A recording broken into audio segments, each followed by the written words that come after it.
كتاب جاءنا في دفتيه من الإعجاز ما امتدت قرون.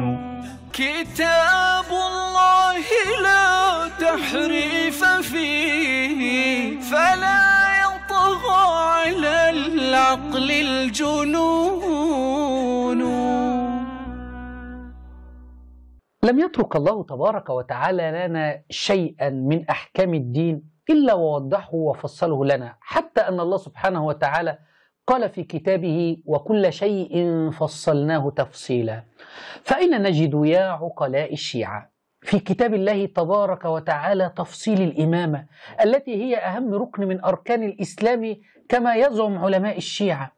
أين نجد تفصيل الإيمان بإمامة الآئمة الاثني عشر، سواء الباقر أو الصادق أو الجواد أو الرضا أو الهادي إلى الإمام الأخير عندكم محمد بن الحسن العسكري؟